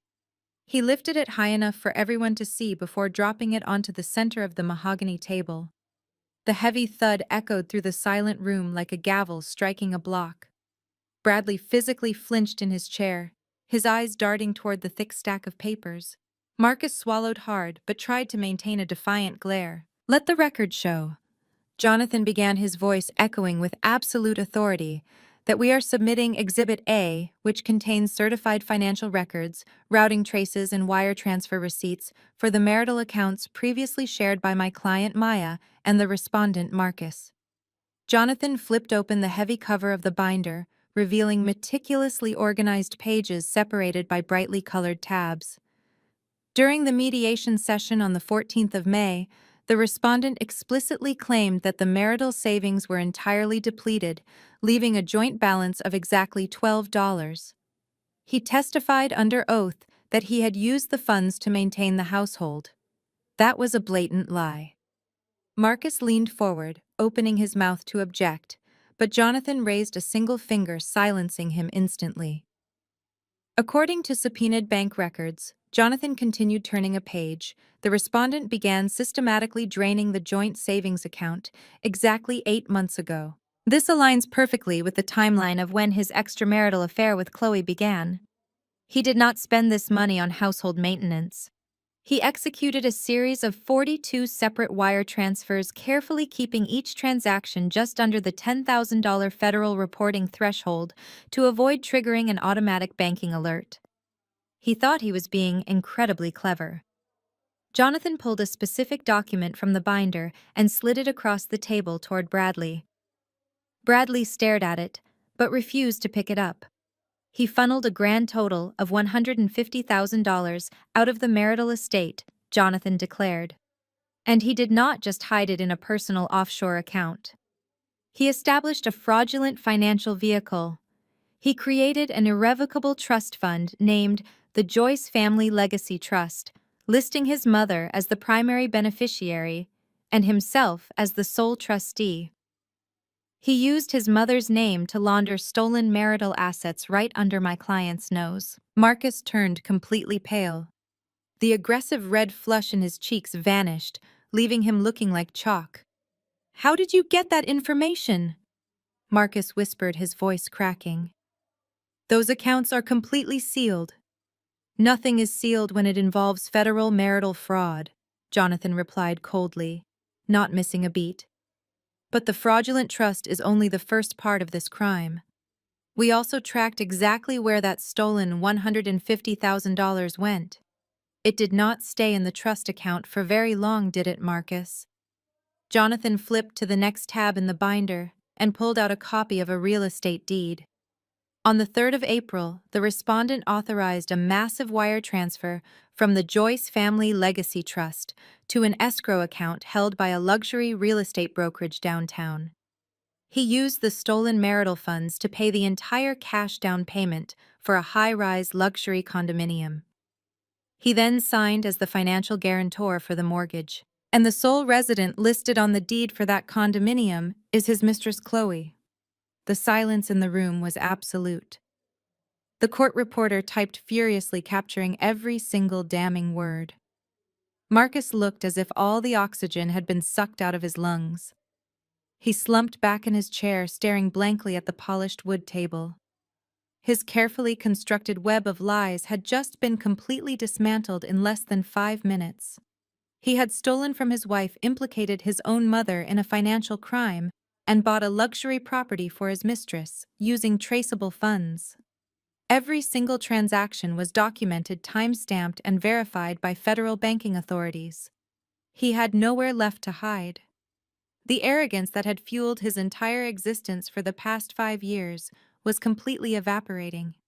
He looked over at me, his eyes wide with a mixture of terror and disbelief. He had spent months convincing himself that I was just a clueless freelancer who was too blind to notice his financial manipulation. He had bragged to his entire family about leaving me with nothing but a $50,000 credit card bill. Now the reality of his situation was crashing down around him. He realized that I had quietly gathered the evidence to absolutely destroy his life. Bradley watched his brother-in-law completely fall apart in front of him. The terrifying realization that his own legal career was now intimately tied to a massive federal fraud case finally pierced through his arrogant skull. He could not let this happen. He needed to regain control of the room before Jonathan reported him to the ethics board. Bradley suddenly slammed both of his hands flat against the mahogany table. The loud smack made Marcus jump, but Jonathan and I did not even blink. "Listen to me right now," Bradley shouted, his face turning a deep shade of crimson as he pointed a shaking finger at me. "This is nothing but a desperate shakedown. You can wave all the bank statements you want in our faces, but it does not change the fundamental truth of this marriage. Marcus earned every single penny of that money. He worked grueling 60-hour weeks building a lucrative career while you sat around the house doing absolutely nothing. You have zero work ethic, Maya. You come from a culture of people who are always looking for a handout and expecting a free ride on the backs of successful, hardworking men." Jonathan tightened his grip on his pen and leaned forward to object to the blatantly racist language, but I held up my hand and stopped him. I did not need my lawyer to defend my honor. I wanted to handle this arrogant man myself. "You did not contribute a single dollar to the marital estate," Bradley continued, his voice echoing loudly off the glass walls. "You were perfectly content to be lazy and drain his resources. Taking that money and placing it into a trust for his mother was not fraud. It was simply my client reallocating his own hard-earned assets to protect them from a woman who brings absolutely no value to the table. We will argue that in front of any judge, and we will win, because the law protects the primary earner from predatory spouses like you." I let out a slow, humorless laugh that immediately cut off his unhinged rant. I leaned forward, resting my arms on the table, and locked my eyes directly onto his. "You really are the most incompetent lawyer I have ever met," I said, my voice dangerously calm and precise. "You are sitting here trying to justify grand larceny with coded racist insults because you have absolutely no valid legal defense. But since you want to talk about the law, let us talk about the law, Bradley." I opened my own leather briefcase and pulled out a single sheet of paper, sliding it across the table toward him. "Let us talk about the Uniform Voidable Transactions Act," Y said, watching his eyes drop to the paper. "Under state family law, any income earned during the marriage is considered community property, regardless of whose name is on the paycheck. By transferring $150,000 of community property into an irrevocable trust without my written spousal consent, Marcus committed blatant marital fraud. That is a fact, not an opinion." Bradley swallowed hard, his throat visibly bobbing.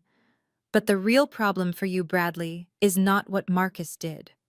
I continued, my voice growing sharper with every single word. "The real problem for you is how he did it. You are the registered attorney of record for the Joyce Family Legacy Trust. Your signature is right there on the bottom line of the founding documents. You legally drafted the paperwork to help your brother-in-law hide stolen marital assets. You facilitated the transfer of community property to a third party to purchase real estate for his mistress. I paused, letting the absolute gravity of my words sink into his terrified mind. You did not just provide bad legal counsel, Bradley. You actively aided and abetted financial fraud. That is a direct violation of the American Bar Association rules of professional conduct. You knowingly participated in a criminal conspiracy to defraud a spouse. When we hand this massive binder over to the state disciplinary board, they are not just going to suspend your law license. They are going to disbar you completely. And when the federal authorities realize you helped launder money across state lines, you will be facing the exact same prison sentence as your client. Bradley sank back into his heavy leather chair, as if all the bones in his body had suddenly evaporated. His mouth hung open, but he could not form a single word. He looked helplessly at Jonathan, desperately hoping his former mentor would jump in and correct my legal analysis. But Jonathan simply smiled and gave a slow, approving nod. My assessment was perfectly accurate. Bradley had truly dug his own grave trying to bury me today. Jonathan allowed the heavy silence to stretch for a few moments, letting the reality of impending disbarment settle over Bradley. He then reached back into his leather portfolio and pulled out a single, neatly typed document. "We have established that your client committed fraud," Jonathan said, his tone shifting back to the cold precision of a corporate litigator. "But we are not finished here today. There is one more matter regarding the division of assets that requires immediate clarification." Jonathan slid the document across the mahogany table. It came to a stop right in front of the paralyzed lawyer. "This is a formal subpoena and a motion to unseal the complete financial records of a specific limited liability company," Jonathan explained. "During the mediation session on the 14th of May, your client graciously allowed my client to retain sole ownership of an entity known as Apex Ventures. He did this under the mistaken assumption that the company held zero value and was merely a failed vanity project." Bradley stared at the paper as if it were a venomous snake. His hands were shaking so violently that he had to press them flat against the table to steady himself. He slowly leaned forward and began to read the first page of the motion. I watched his eyes scan the black ink. I watched the exact moment his brain processed the legal terminology and the attached financial summaries. A sharp gasp escaped Bradley's lips. All the remaining color drained from his face, leaving him looking like a corpse. His fingers went completely numb, and the expensive silver pen he was still holding slipped from his grasp. It hit the polished mahogany table with a loud clatter and rolled onto the carpet. He looked up at me, his eyes wide with a mixture of absolute shock and pure terror. He finally understood the magnitude of his massive legal blunder. "What is this?" Bradley whispered, his voice trembling uncontrollably. "This cannot be real. This has to be a typographical error. There is an extra zero here. There are several extra zeros here. This is legally impossible."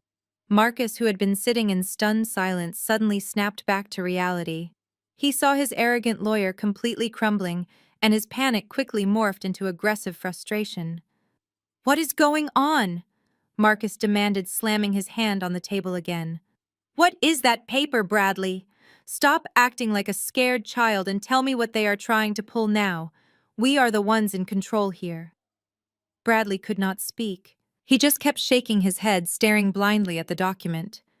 Marcus let out an angry growl and reached across the table. He aggressively snatched the paper right out from under Bradley's nose. "Give me that," Marcus snapped, bringing the document closer to his face. "You are letting them manipulate you with fake legal threats. Let me see what kind of garbage they printed out." Marcus began to read the motion. He read the official letterhead from the federal tax court. He read the request to unseal the blind trust protecting the corporate assets. And then his eyes reached the attached schedule of holdings for Apex Ventures. I sat perfectly still and watched the arrogant, confident man I once married completely shatter into a million pieces. His eyes darted back and forth across the page, reading the numbers over and over again. He read the list of commercial real estate properties owned by the holding company. He read the quarterly dividend reports. He read the current market valuation of the entity he had gleefully signed away just 2 weeks prior when he thought he was punishing me with credit card debt. Apex Ventures was not a worthless shell company with zero profits. It was a massive corporate holding firm, and the valuation listed on the official court document was staggering. No, Marcus breathed out, his voice tight and shallow. No, this is impossible. You do not have this kind of money, Maya. You are a freelancer. You work from the kitchen table. You have $12 in the bank. I smiled gently, leaning back in my chair. I do work from the kitchen table, Marcus, I replied calmly. But I do not freelance. I am the sole founder of a venture capital firm. I quietly invested in commercial real estate early in our marriage. I protected my assets using a blind trust because of your reckless spending habits. I legally structured Apex Ventures to report zero personal income to me. You never asked about my work because you never respected me. Marcus stared at the paper, his hands trembling violently. He saw the estimated valuation of $20 million. He looked at his own signature, completely surrendering all claims. He had signed away something monstrous. 2 weeks after that devastating deposition, we walked into the grand courtroom for the final divorce hearing. The heavy oak doors swung shut behind us, sealing Marcus and his arrogant family inside. The courtroom was vast and intimidating, with high ceilings and dark wood paneling. Sitting high on the bench was the Honorable Judge Eleanor Vance. She was a brilliant, no-nonsense black woman with a reputation for destroying unprepared lawyers. She adjusted her glasses and looked down at the docket with a sharp, piercing gaze. Marcus looked physically ill. The last 14 days had aged him 10 years. His skin was pale and his expensive tailored suit hung loosely on his frame because he had lost so much weight from the sheer panic. He sat at the respondent's table, staring blankly ahead. Right behind him, sitting in the public gallery, was his mistress, Chloe. She was completely clueless about the financial apocalypse that had already destroyed her boyfriend's life. She was wearing another expensive designer outfit, casually checking her manicured nails and loudly popping her chewing gum. Next to her sat Mama Joyce, who was glaring daggers at my back. Mama Joyce smoothed her dress and sat up straight, fully expecting the judge to finalize my complete financial ruin today. I sat perfectly still at the petitioner's table. Jonathan sat right beside me, exuding absolute confidence. He calmly arranged his thick legal folders on the desk. He did not look like a man preparing for a fight. He looked like an executioner preparing to pull a lever. The bailiff called the courtroom to order, demanding silence. Judge Vance folded her hands on her desk and looked directly at Bradley. I see we are here to finalize the mediated settlement agreement signed by both parties last month. Judge Vance began, her voice echoing in the large room. Is there any reason we cannot proceed with the final decree today? Before she even finished her sentence, Bradley practically leaped out of his chair. He was sweating profusely and his hands were shaking so badly he dropped his legal pad on the floor. Your Honor, Bradley stammered, gripping the edge of the table to steady himself. The respondent urgently requests to file an emergency motion to completely void the previously signed mediation agreement.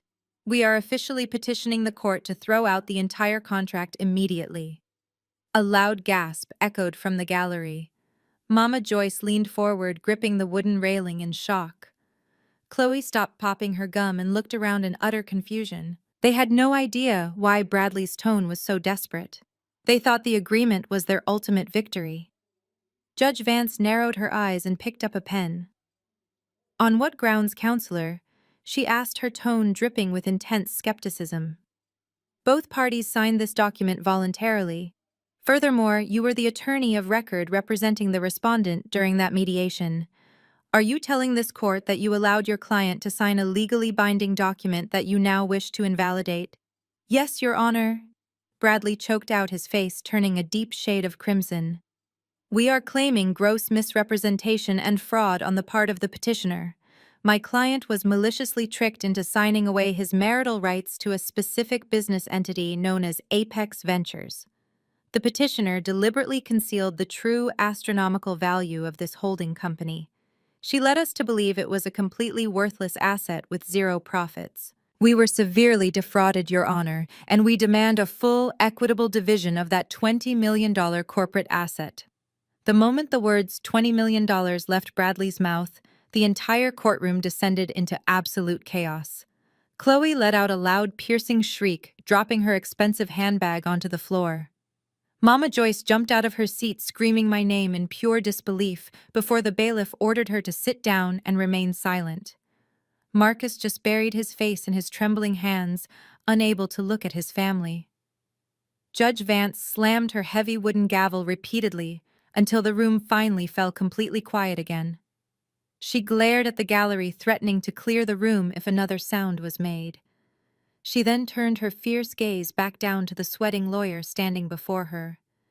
"You are making a very serious accusation of financial fraud," Counselor Judge Vance warned, her voice dangerously low. "But before we entertain this emergency motion, I need you to clarify something for the official court record. During this mediation session, did you or did you not demand that the petitioner assume $50,000 of marital debt in exchange for keeping this allegedly worthless company?" Bradley swallowed hard, his throat completely dry and his body shaking with intense fear. "Yes, Your Honor. We absolutely did," he whispered quietly. Judge Vance leaned back in her high leather chair and folded her hands, resting them beneath her chin. She stared at Bradley with a look of absolute disgust. "So, let me make sure I understand the sequence of events," she said, her voice dangerously calm. "You sat in a mediation room. You drafted a legally binding settlement. You aggressively demanded that the petitioner assume $50,000 of your client's personal credit card debt, and in exchange you allowed her to keep a company that you yourselves deemed entirely worthless. Now 2 weeks later, you are standing in my courtroom demanding I throw out your own contract because you suddenly realized the company has actual value." Bradley nodded frantically, wiping the sweat from his forehead with the back of his hand. "Yes, Your Honor," he pleaded. "We were deceived. She hid the true nature of the business." Jonathan stood up smoothly, buttoning his tailored suit jacket. "Your Honor," Jonathan said, his deep voice cutting through the tension in the room. "If I may address the court regarding opposing counsel's ridiculous allegations of fraud. I have here a certified copy of the complete financial disclosures and the unsealed corporate registry for Apex Ventures. We filed this motion to unseal the records specifically to put an end to this circus." Judge Vance extended her hand. The bailiff stepped forward, took the thick file folder from Jonathan, and handed it up to the bench. The courtroom was completely silent. The only sound was the rustling of heavy paper as the judge flipped open the file and began to read. I watched her eyes scan the first page, then she flipped to the second page. Her eyebrows shot up toward her hairline. She adjusted her glasses and leaned closer to the document, reading the attached financial schedules and the corporate ownership structure. For a long moment, Judge Vance did not say a single word. She looked up from the file and stared directly at me. Her stern expression softened for just a fraction of a second, replaced by a look of profound respect. She then turned her gaze back to the respondents' table. When she looked at Bradley, her eyes were filled with pure judicial fury. Counselor Judge Vance said, her voice echoing like thunder. "Did you do any basic legal due diligence before you sat down at that mediation table? Did you perform a standard corporate background check on this entity?" Bradley gripped the wooden edge of the table so tightly his knuckles turned completely white. "We ran a basic search, Your Honor," he stammered. "The company showed zero personal income distributions to the petitioner. We assumed it was just a failed freelance consulting firm." "You assumed," Judge Vance repeated, slamming her hand down flat against her desk. "You are a corporate attorney and you simply assumed. Tell me, counselor, are you completely unaware of her real identity? Do you have any idea who is sitting across the aisle from you right now?" Bradley opened his mouth, but no sound came out. Marcus looked up at the judge, his face pale and slick with nervous sweat. Chloe and Mama Joyce leaned forward in the gallery, completely captivated by the unfolding disaster. "Since you clearly failed to do your job, I am going to make you do it right now," Judge Vance commanded. She handed the thick file back to the bailiff. "Hand this copy to opposing counsel," she ordered. The bailiff walked over and dropped the heavy file right in front of Bradley. Judge Vance pointed a stern finger at the trembling lawyer. "Open that file to page 42. Judge Vance instructed her tone, leaving absolutely no room for debate. "I want you to read the first 3 paragraphs of that page out loud. I want it entered into the official court record, exactly what you willingly signed away on behalf of your client today." Bradley stared at the closed folder like it was a live explosive device. His hands shook violently as he reached out and flipped the heavy cover open. He clumsily turned the thick pages, his breathing shallow and rapid. He finally reached page 42. The paper rattled loudly in his trembling hands. "Read it, Counselor," Judge Vance barked. Bradley swallowed hard, his throat completely dry. He looked down at the black ink and began to read, his voice barely more than a terrified whisper. "Pursuant to the corporate registry of the state, Apex Ventures is hereby designated as a primary holding corporation," he read, pausing to gasp for air.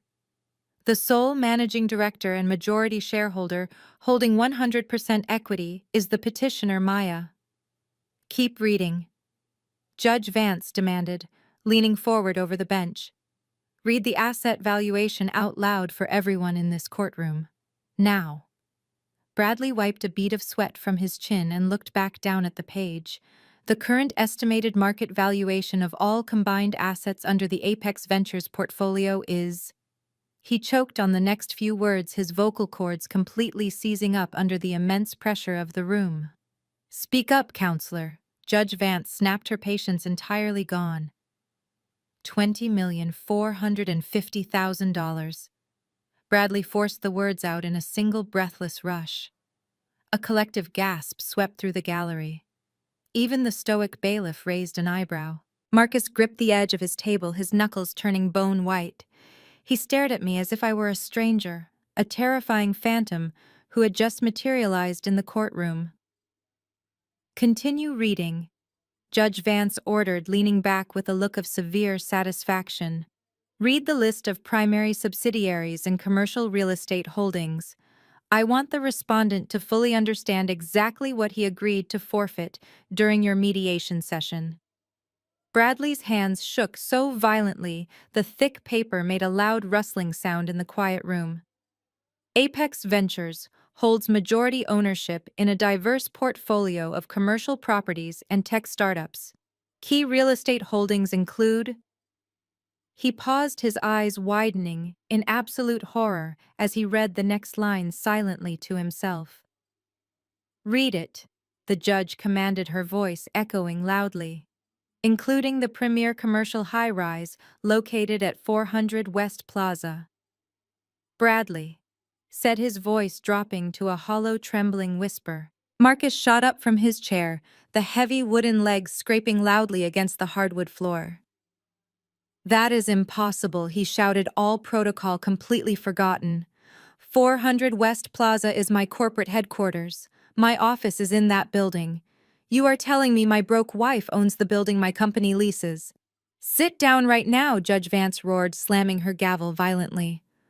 "Or I will hold you in contempt and have you wait in a holding cell." Marcus slowly sank back into his chair, his mind completely broken. He had spent the last 5 years acting like the king of his corporate castle, treating me like a peasant who was lucky to eat his scraps. Now he was discovering that the very ground his corporate tower sat upon belonged entirely to me. I was his landlord. I was the silent entity his arrogant chief executive officer complained about during tense lease negotiations. "Keep going, Counselor," Judge Vance said, her eyes locked directly on Marcus. "Finish the list."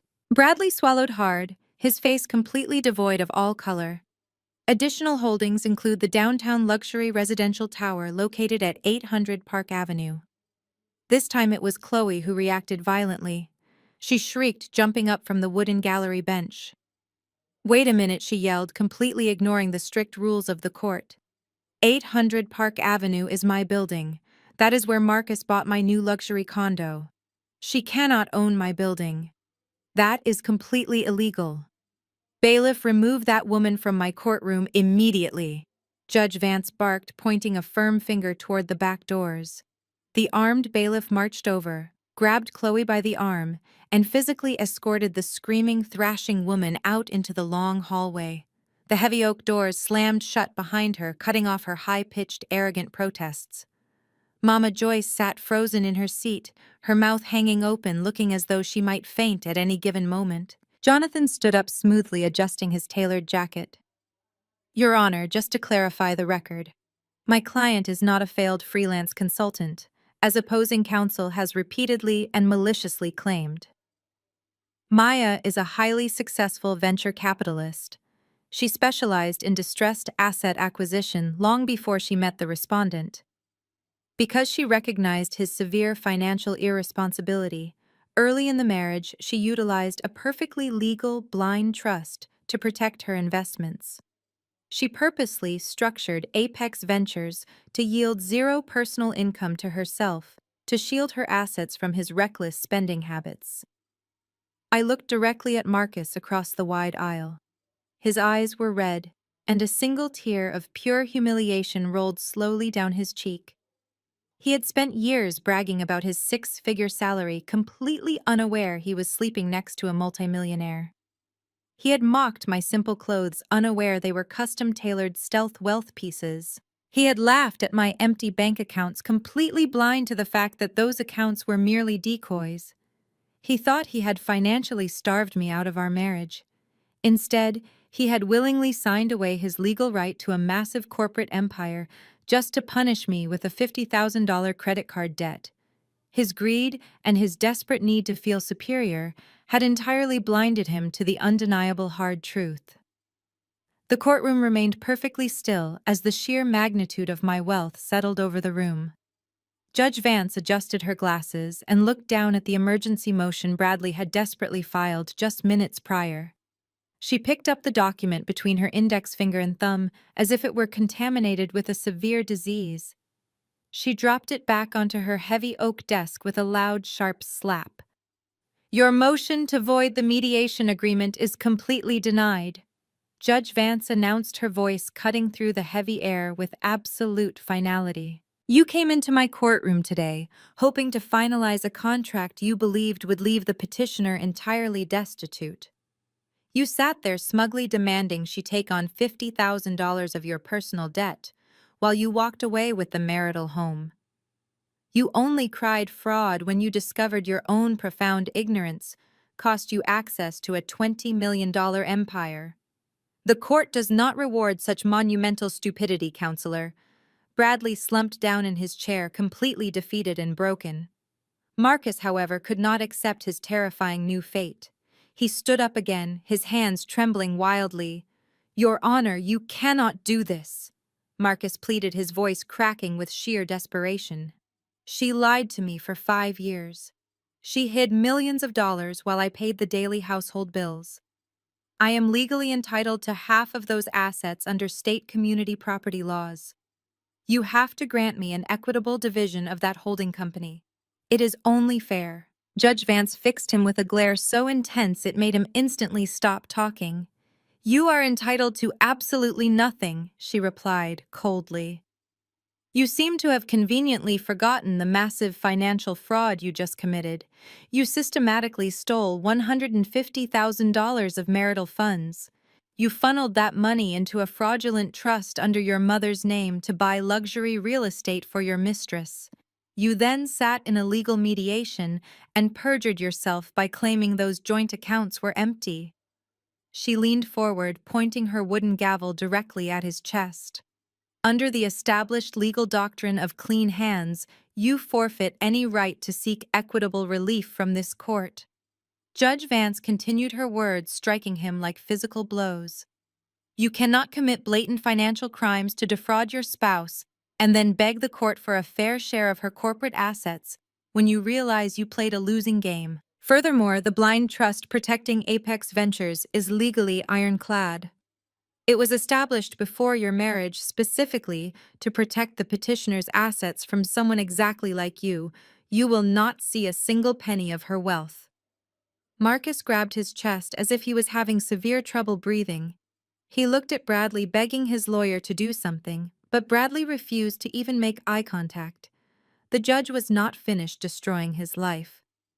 She picked up her pen and turned to the final page of the divorce decree. Regarding the division of remaining marital liabilities, Judge Vance declared her tone strictly business. During mediation, the respondent maliciously attempted to force the petitioner to assume $50,000 of credit card debt. This debt was accrued entirely by the respondent to fund his extramarital affair and purchase luxury items for his mistress. Due to the egregious nature of your financial misconduct, I am ruling that the respondent Marcus is solely responsible for 100% of that massive balance. Marcus let out a loud, choked sob. Your Honor, please, he begged, gripping the heavy wooden table to keep himself from collapsing onto the floor. My corporate accounts are completely frozen because of a forensic audit. I do not have $50,000. I do not even have enough cash to pay the mortgage on the house next month. If you saddle me with this crushing debt, I will be completely bankrupt before the end of the week. That sounds like a personal problem that you created with your own deceit, Judge Vance replied, completely unmoved by his pathetic tears. You wanted the house, and you fought aggressively for it. Now you can figure out how to pay for it yourself. The final divorce decree is approved exactly as modified by this court today. The petitioner retains sole ownership of her corporate holding company. The respondent assumes all marital debt and forfeits any claim to spousal support. She signed her name at the bottom of the page with a forceful stroke of her pen. Marcus collapsed back into his chair, burying his face in his hands. He was leaving with a massive mountain of debt, a frozen bank account, and an impending corporate investigation. He lost absolutely everything. Mama Joyce sat frozen behind him, watching his world completely fall apart. Judge Vance banged her gavel one final time. We are adjourned, she announced, retreating to her chambers. The bailiff unlocked the side door and followed her, leaving the ruined family to sit in the wreckage of their arrogant creation. I stood up slowly, smoothing my charcoal gray suit. I reached into my sleek briefcase and pulled out a single crisp white envelope. It was sealed with a red wax stamp bearing the corporate crest of the parent company that owned his sales firm. I walked calmly across the center aisle. Marcus was still slumped in his chair, staring blankly at the polished floor. Bradley was frantically packing his legal pads, refusing to look up. Mama Joyce remained entirely paralyzed in the gallery, her mouth still hanging open in absolute shock. I stopped right in front of the respondent's table and dropped the envelope directly onto his trembling hands. Marcus flinched as if the paper burned his skin. He looked up at me with red-rimmed, tear-filled eyes. What is this? He whispered, his voice entirely broken. Is this another lawsuit, Maya? Have you not taken absolutely everything from me today? I looked at him, feeling absolutely no pity. Open it, Marcus, I commanded, my voice echoing in the quiet room. Read your future. His shaking fingers broke the red wax seal. He pulled out the single sheet of thick corporate stationery. He read the bold black text at the top of the page. Notice of immediate termination with cause. His eyes frantically scanned the paragraphs below, detailing his gross embezzlement. The fraudulent expense reports, the $10,000 diamond bracelet he wrote off as a client gift, and the immediate suspension of all his corporate benefits. You are fired, Marcus, I said, my tone completely devoid of emotion. As the majority shareholder of the parent company, I personally reviewed the preliminary findings from the forensic audit. You stole from my company to fund your pathetic little affair. You are completely terminated, effective immediately. Furthermore, corporate human resources has already forwarded the embezzlement evidence to the federal authorities. You will be facing severe criminal charges by the end of the week. You are officially ruined. Marcus dropped the letter, his jaw trembling as he let out a loud, pathetic sob. He buried his face in his hands, weeping openly in front of his paralyzed mother. While Marcus cried, Jonathan stepped forward and stood directly in front of the sweating, panicked lawyer. Bradley had his briefcase half-zipped, desperately trying to escape the room. Jonathan reached into his tailored suit jacket and pulled out a formal legal notice, slipping it onto the table right over Bradley's messy files. "What is this?" Bradley stammered, taking a terrified step backward. "That is a formal notification of a grievance filed with the State Bar Association," Jonathan replied, his deep voice laced with absolute disgust. "We are officially reporting you for severe ethical violations, gross incompetence, and actively aiding your client in committing federal financial fraud. I personally spoke with the disciplinary committee this morning. They are opening a full investigation into your entire legal practice. You should probably start looking for a new career, Bradley, because you will never practice law in this state ever again." Bradley collapsed back into his chair, clutching his chest as he hyperventilated. His arrogant smirk was gone forever, replaced by the terrifying realization that his entire livelihood was completely destroyed. Jonathan and I turned away from the pathetic men and walked down the center aisle. Mama Joyce refused to make eye contact, staring blankly at the floor as we passed her. We pushed open the heavy oak doors and stepped out into the brightly lit corridor. Chloe was pacing frantically outside the courtroom, her arms crossed tightly over her chest. The moment she saw me, she marched forward, her face twisted in rage. "What did you do in there?" she screamed, her high-pitched voice echoing down the long marble hallway. "What did you do to Marcus? You are just a bitter, broke freelancer trying to ruin his life because he upgraded to a real woman." I stopped walking and looked her up and down, taking in her fake confidence. "I am not a freelancer, Chloe," I replied smoothly. "I am the sole owner of Apex Ventures, which means I own the luxury residential tower located at 800 Park Avenue.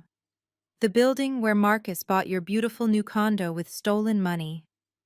Chloe's face instantly dropped. Her mouth opened, but she could not speak.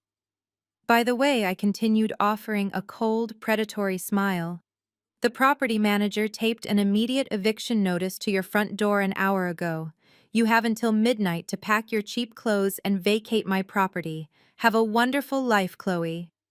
Chloe stood completely paralyzed in the marble hallway. Her designer handbag crashed onto the floor. The reality of her immediate homelessness washed over her empty expression. Before she could even process the magnitude of her ruined life, the heavy oak doors of the courtroom burst open.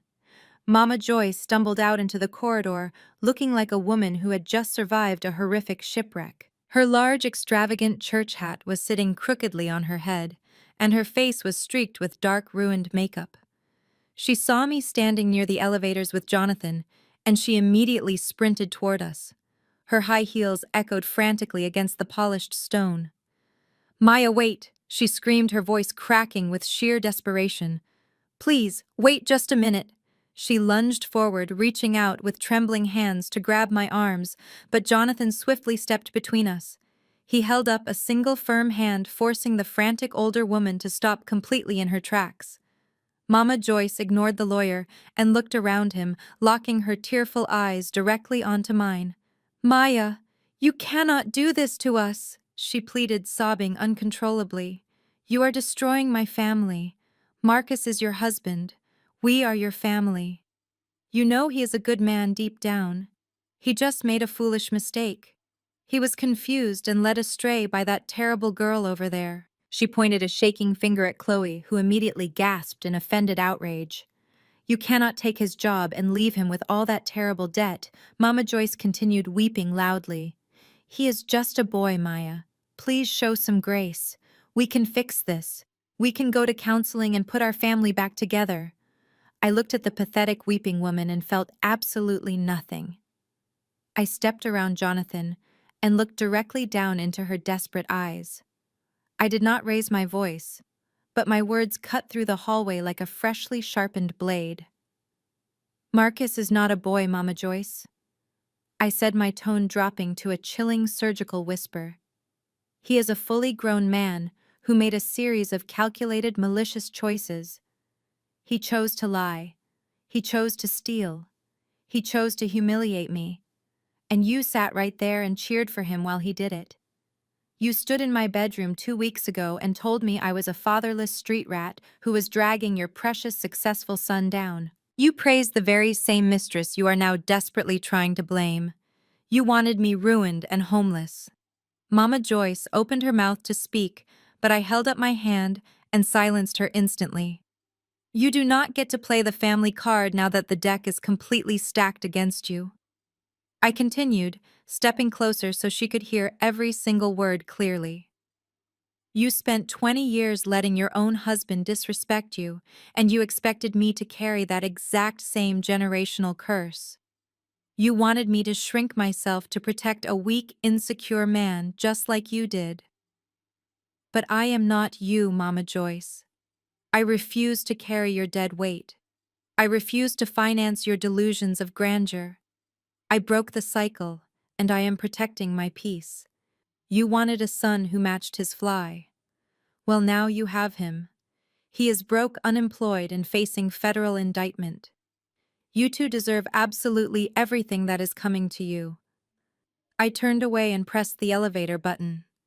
The hallway erupted into a screaming match. Chloe marched over and began shrieking at Mama Joyce, calling her a hypocritical enabler.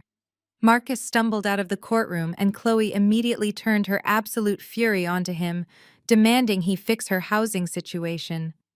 Bradley followed closely behind, looking pale and sickly, as he muttered frantically to himself about losing his law license. They were tearing each other apart, like a pack of starving wolves, turning on their own, completely consumed by the toxic greed they had so proudly cultivated. The stainless steel elevator doors slid open with a soft chime. I stepped inside with Jonathan and pressed the button for the lobby. I did not look back at the chaos echoing down the corridor. The heavy doors glided shut, cutting off the sounds of their misery entirely. I walked out the front glass doors of the grand courthouse and stepped into the warm, bright afternoon sunlight. A sleek black Maybach idled flawlessly at the curb. My chauffeur stood ready, holding the rear passenger door open for me. I slipped into the pristine leather interior and breathed in the quiet scent of absolute victory. The engine hummed softly as the luxury vehicle pulled away, leaving the courthouse and my ruined former family far behind in the rearview mirror. The game was officially over. The most profound takeaway from this narrative is the undeniable reality that true power whispers while deep insecurity screams. Throughout the ordeal, we witness a stark contrast between two completely different approaches to personal value. On one side, there is a desperate need for external validation fueled by stolen money, flashy logos, and loud, arrogant boasting. This loud lifestyle is inherently fragile because it relies entirely on the shallow perception of others rather than a solid foundation of authentic achievement. On the other side, we see the quiet, unshakable confidence of absolute financial and emotional independence. Real, lasting success never needs to announce its presence or belittle others to feel important. By choosing to operate in total silence and refusing to engage in petty ego battles, you can clearly observe the true character of those around you.